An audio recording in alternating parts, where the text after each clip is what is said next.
Hello everyone, welcome once again to the What Goes On Tour vodcast. Thanks for all your comments and your likes on our session with Mills Muliaina up in Auckland. Today we have 81 Test All Black Justin Marshall with us, well known to our SuperSport family. But before we get to Justin, we've got some explaining to do.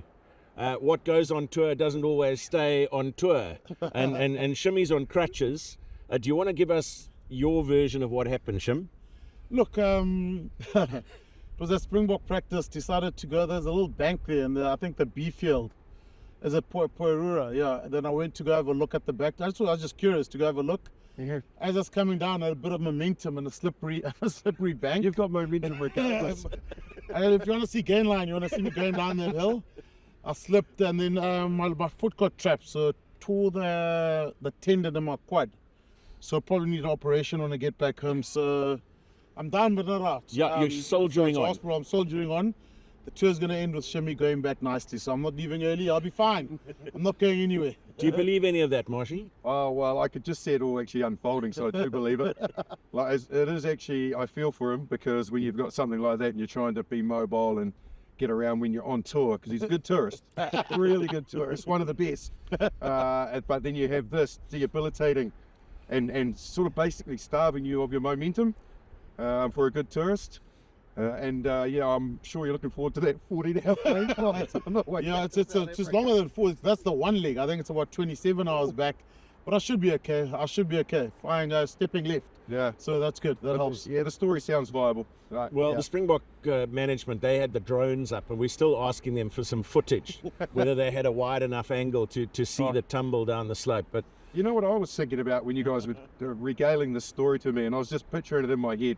And I excuse me, but I was laughing when I was thinking about you tumbling your way down a hill, and then obviously the unfortunate situation developed. It's like, well, then how did you get him back to the hotel and then into his room when he was obviously that far gone? it's a really, really fair question. We did ask the hotel if they had a wheelchair. They didn't, but they had something similar. So I think we might have a little bit of footage of that to show you. It was ingenious use of a luggage trolley. I'll tell you what, Matt, they gave me morphine, and I don't know what those oxygen things or whatever the guys get in there. Oh yeah, I was on another planet. That was the highlight of the injury. I tell you, 2 a.m. said you're on another planet as well, but we won't go. It felt, yeah, geez, I was on another planet. It took the pain away, but it took me to another spectrum. You know? One of the players said, "Yeah, that thing's lacquer." As I went past, but look at hope. Thanks. Look, in a positive way. Thankfully, it happened at Springbok training, because I had all the Springbok medics there, and they were very helpful. And thanks to Andy, Dr. Jerome, for helping me out, and they're still helping me out. So I had the best hands. I disappeared behind the stand. I think the guys could hear me screaming behind the boards, because I slipped down the hill, rolled down, then I was behind there screaming. And then the liaison officer came, he's like, "Is it your keys?" Because I heard something pop. It was actually my tendon in my leg. So look, it happens. Well, it doesn't really happen, but I'll get through it. I tell you, the doc must be thinking to him, he must be telling his players, when you retire, from what I've seen, don't go into TV. Because remember last year when he had to stitch me up when I got split open, and he had to give me 4 stitches in my head. Now he's seen Shimmy. It's like, it's more dangerous out there doing television than what it is playing rugby. I think there was a paddle injury, wasn't it? There was a paddle injury. Yeah, you were there the day after it happened, you know. And But here we are. Great sympathy for me. Here we are to tell the story in Wellington Harbour ahead of a second consecutive test match. And I mentioned at the start, Marcy, you're well known to our audience. We loved having you along at Rugby World Cup 2023, to the point where you now call everybody Boet. I do call everybody Boet. And I do enjoy a lot of those South Africa sort of power phrases, you know, Boets being one of them. Lekker, obviously I learnt that, and just now, you know, there's quite a few of them that I've been able to get into my vocab, for sure. But it's been great to be back here for consecutive test matches, because when you think of what happened during COVID and so on, we haven't been back here for a very long time for consecutive tests. Let's cast it forward to 2026, a 3-test match tour. Before we get your views on that, let's go even further back to 1996, the only All Black team to have won a test series in South Africa, right at the front end of your career. Is that a standout highlight for Justin Marshall. Yeah, it is. And I think probably when I looked at that tour in its capacity, I was so young. You know, I'd made my test debut the year before, at the end of the year in the very last test match against France at the Parc des Princes in Paris. And that was my only test match. Then the season ended. So when I went on that tour, played the home series and then went to South Africa, really, you know, I was aware of the significance of what we were trying to achieve, but I was also just aware of trying to get another test match in the jersey more than anything. You know, I just wanted to get the start and I just wanted to play. So I think probably the historical part of it for me was a little lost until I saw the reactions of some of those senior All Blacks, the reaction coming out of New Zealand, the supporters that were there, all those guys dressed up as nuns, and it was amazing, you know, and I think probably on reflection and the way that we played and the tense nature of that series, I think it's probably one of the greatest things that I did in the game. Those long tours, is that the new way forward, Marcy? I think, you know, we will get a French team maybe touring New Zealand once, or you know, I don't know, Australian team coming to South Africa. Is the old way the new way, going back to create interest in rugby? I hope so. More interest, I hope so, Shimmy, because look, I feel that when you see what the Lions generate when they come on tour, and that includes midweek games and test matches, you know, that's what old school touring was all about. And I feel that you actually really then get to experience the culture and the way that a country plays rugby and what it means to them when you live it, because you're living it for 6 weeks, 7 weeks, whatever it might be. And then you get really immersed in exactly what makes their rugby tick, what their people love about the game. And then you get into the culture as well, you know. So I just feel those tours also give the opportunity for guys that probably wouldn't play so many test matches because they're on the fringe, but yet they go away and they get to wear the jersey, play against provinces, you know, then they get probably more games than they ever would. Now, on the point of provincial rugby, we've been here only for the 2 weeks, but there's been so much chat, Shim, about this incredible thing, the Furley Shield. Oh, yes. It's changed hands twice while we've been here. Just give our viewers a sense of what that means, especially for someone who played for Canterbury, played for the Crusaders, and now Canterbury hold it. Absolutely. If you ask Mills about it, I hope you did, because he's never won it. Oh, really? 100 test matches for the All Blacks, never won the Furley Shield. Yeah. Never defended it, or So if you get really stuck, and you have to interview Jeff Wilson as well. He's never won it either.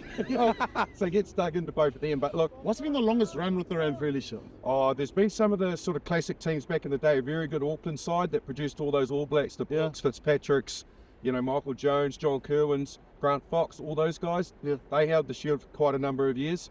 I would say, you know, 4 or 5 years would probably be the longest time that any single team has held it. But it's a competition within the competition. Yeah. You know, the NPC still gets played out, you still accumulate points, but when the Shield is on the line, it's only on the line when you're at home, and it's only on the line during the round robin. Once you get through the round robin, semi-finals, finals, if they're at home, the Shield's not up for grabs. So you're really defending it if you're starting the season with it maybe 5 or 6 times. And you know, I was very lucky with Canterbury to experience it a couple of times and win the Shield, get the Shield taken off us, win it back. And it's just a part of New Zealand rugby that has massive history about it, and every player knows about it. And to be able to hold that Shield, I've just named 2 great All Blacks that have never done it.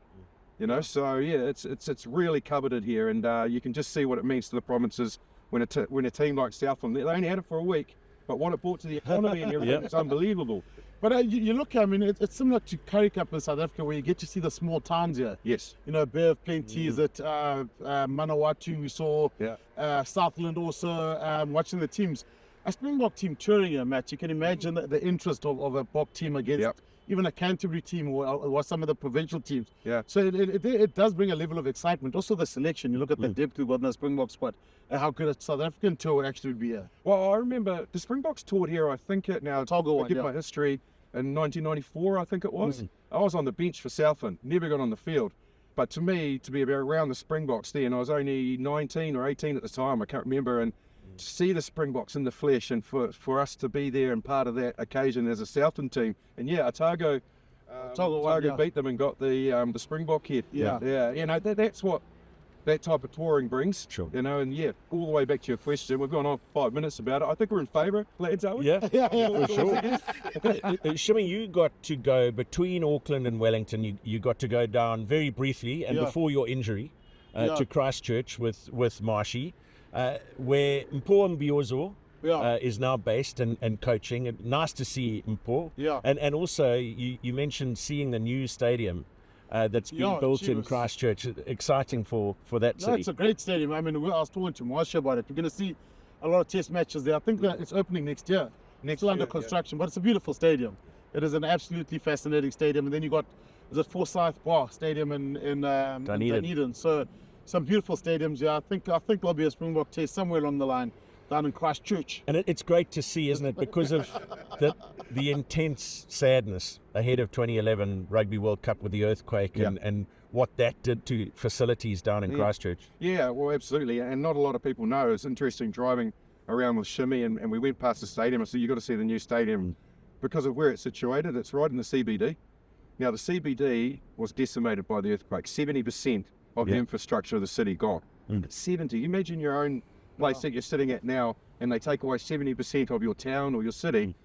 There's only 30% to operate in. So it was huge. And obviously, Jade Stadium suffered from the liquefaction that made it sink into the ground, and that was never recoverable. They thought about it, but the amount of money it was going to cost to get it back up and running, you know, so here we are all this time on. I think it's like 14 years or whatever it might be. No, 15 years it's been since the quakes.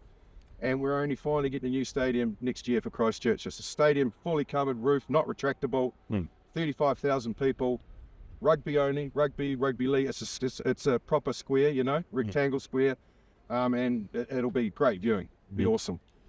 Marcia, there's a lot of debate. Actually, sorry about that. A rectangle and a square aren't the same thing. No. I was about to correct you, please. Yeah, I was about to correct you. There's a lot of debate. I mean, you part of some of the great Crusader teams. Yeah. People talk about great Toulouse teams. You played in France. You know, if you had to look at over 2 or 3 decades, would you say the Crusaders is probably what, considering how many trophies they won, would be up top as one of the best? Yeah, I think when you look at the Crusaders' history and the amount of titles that the Crusaders have won in that period of time, there's not many sporting organisations, if any, that have that success rate. So yeah, to be part of that at the very start, you know, I remember the very, very first year of Super Rugby. Guess what we did foolishly? We decided, because South Africa were coming into Super Rugby, and a lot of us had never been to South Africa or know what the conditions are like. We went there in January for a pre-season tour. 35 degrees. It was about 300 degrees. We got absolutely walloped. You know what I do remember about that though, which is really interesting? It was, I remember playing against Chester Williams. Yeah. And he had just recovered. I think he might have done his knee the year before. And it was his first game back, this pre-season game, that when we played down there against Western Province, and he did it again. Yeah. It was so sad, so sad. I don't think we saw him play rugby again. But yeah, that was early in 1996. But yeah, that didn't do us very well because we finished last that year in that tournament. And I saw a lot of guys on their hands and knees behind the toilets for some of the fitness sessions that we were doing. But 97, you know, we finished better, and then 98 we won. So since 98, I think that the two 96 and 97. I guess adversity that we had to go through, put us in good stead for 98 and toughened us up. I'm glad Shimmy mentioned your time in France, because it wasn't only France. You played in Wales. I played in Wales. You played for Saracens in England. And there's so much debate whenever we're here around should the All Blacks pick players who ply their trade overseas. You now returned to home in Queenstown in the South Island. You've gone back to your roots. But how important was that time playing in 3 other countries in your development as a player? And what's your view on whether the All Blacks should pick or not? That's actually a great question, and it's one that will continually be debated here in New Zealand, because we obviously have the policy that we won't select outside of New Zealand, and that's just part of our infrastructure and what we do. But I wasn't an advocate for it before I went overseas, that's for sure, because I was thinking if they bring back, Graham Bashop, I'm out of a job. So I was like, no, we don't want to do that. But once I went, I was like, yeah, I think we should be allowed to go back. But the one thing I did learn was, and we're, I guess to a degree, a little arrogant here in New Zealand, that we feel that our type of rugby is the best type of rugby, and that we can't learn. And I found that when I went over and played overseas, I did learn. I actually felt in the first 2 years that I was there, and I left the All Blacks 2005 against the British and Irish Lions. That was my last test match, the third test. That in those 2 years, I was a better player than that player that finished in the Lions in 2005. I was a more balanced, rounded player. Because I did start dealing with things like slow ball and regenerate and get momentum. Because we're just used to playing with such quick ball here in New Zealand. Yeah. So I had to be more creative as a 9 and use my forwards a lot more clever around me. And so look, I feel that we can, and I think players that are now going away having sabbaticals like Geordie Barrett is testament to the fact he's come back a better player. Yeah. Tommy, just one from the archives. It was the Crusaders against the Bulls. And your partner Andrew Merchants gave the Bulls the Bulls fans the middle finger. He did. Whose idea was that? I don't know. I don't know if it was something that he thought about doing. He just did it reactively, didn't he? And look, it was the history behind that is the fact that he had an opportunity to put us ahead. A very important game for us to qualify, and we were behind, and he had an opportunity to put us ahead.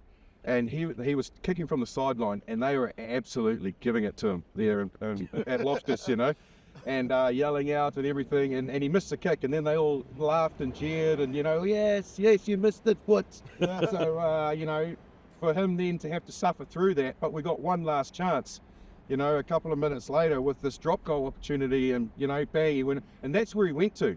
He just turned and he went straight back to where that kick was, and he just obviously gave it to them and said, he who laughs loudest laughs last as well too. Yeah. So we can't end this discussion without talking about the nines. So a quick comment on the All Black nines and the Springbok nines, because last week in Auckland there was so much debate around scrum halves for the All Blacks. A lot of injuries. Finlay Christie starting now.